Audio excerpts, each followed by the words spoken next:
மனைவி இல்லன்னு சொல்லல. ஓ, நீ என்னைய மனைவியா ஏத்துக்கிட்டேன்னு தானே அர்த்தம்? நான் அப்படியே எடுத்துக்கிறேன். ரொம்ப தேங்க்ஸ். என் சமையல் நல்லா இருக்குன்னு சொன்னதுக்கு அப்புறம் உனக்கு நான் சமைச்சு கொடுக்கறதுக்கு நீ ஒத்துக்கிட்டல, அதுக்கும் போயிட்டு வரேன். சரிம்மா, நான் கிளம்புறேன் காயத்ரி. பார்த்து பத்திரமா போயிட்டு வாங்க. சரிங்க அத்தை. பொண்ணுதான் இந்த வீட்டுக்கு வரணும், எதுலயாவது அடிச்சு செத்துறணும், கார் அப்படியே கவர்ந்துடணும். கூடாது, வரக்கூடாது. மந்திரவாதி ரேஞ்சுக்கு பேசுற. இதுங்களை அழிக்கிறதுக்கு மந்திரவாதி அவதாரம் இல்லடா, எந்த அவதாரம் வேணா எடுப்பேன். ஐசு, உங்க அம்மாவை கிட்ட இருந்து பாக்க பேய் மாதிரி இருந்துச்சுல. பேய் மாதிரி இருக்கா?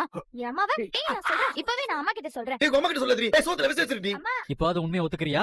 இல்ல சிவா, நான் போய் சொல்றேன். வாயை மூடு. ஏதோ போய் சொல்லிட்டு இருந்தேனா பொண்ணுன்னு கூட பார்க்க மாட்டேன். என்ன பிரபு, என்ன இதெல்லாம்? என்ன மன்னிச்சிருங்க மேடம். உங்களோட சேர்ந்து பணத்துக்காக நான் பண்ண பாவத்துக்கெல்லாம் கடவுள் எனக்கு தண்டனை கொடுத்துட்டாரு மேடம். 2 நாளைக்கு முன்னாடி நடந்த ஆக்சிடென்ட்ல என் மனைவி குழந்தை இறந்து போயிட்டாங்க. அதுக்கு காரணம் நான் செஞ்ச பாவம் தான் மேடம். என்னால என் குடும்பத்தை பிரிஞ்சு வாழ முடியல மேடம். என்னால இந்த டாக்டர் ப்ரொஃபஷனை கண்டினியூ பண்ண முடியும். அதனாலதான் மேடம் டாக்டர் சிவா கிட்ட எல்லா உண்மையும் சொல்லிட்டேன். இன்னொரு தடவை நீங்களும் பணத்துக்காக இந்த மாதிரி பாவத்தை பண்ணாதீங்க மேடம். இங்க பாரு, ஒழுங்கு மரியாதையா உன்னாலதான் மாரிமுத்து உயிர் போச்சு, உன்னாலதான் அந்த சின்ன பொண்ணோட கால் போச்சுன்னு உங்க அப்பா கிட்ட ஒத்துக்கிட்டு அவங்க குடும்பத்துக்கெல்லாம் அவங்களுக்கு தேவையான காம்பன்சேஷனை வாங்கி கொடு. நடந்த எல்லா குற்றத்துக்கும் பொறுப்பேத்துக்கிட்டு. என்கிட்ட சொன்னா எனக்கு நான் சீட் பெல்ட் போட்டுக்க மாட்டேனா? சீட் பெல்ட் போடுற சாக்குல ராஜ்யம் மேல உரச. இந்த ஆம்பளைங்களோட மென்டாலிட்டியே இப்படிதான். ஹெல்ப் பண்ற சாக்குல இப்படி ஏதாச்சும் பண்ணுவாங்க. இதே ஒரு பொண்ணு ஒரு பையனுக்கு ஹெல்ப் பண்ணா பெருமையா பேசுவாங்க. இந்த பையன் பொண்ணுக்கு ஹெல்ப் பண்ணா இப்படி கேவலப்படுத்தி அசிங்கமா பேசுவாங்க. இந்த பொண்ணுங்களே இப்படி போலாமா?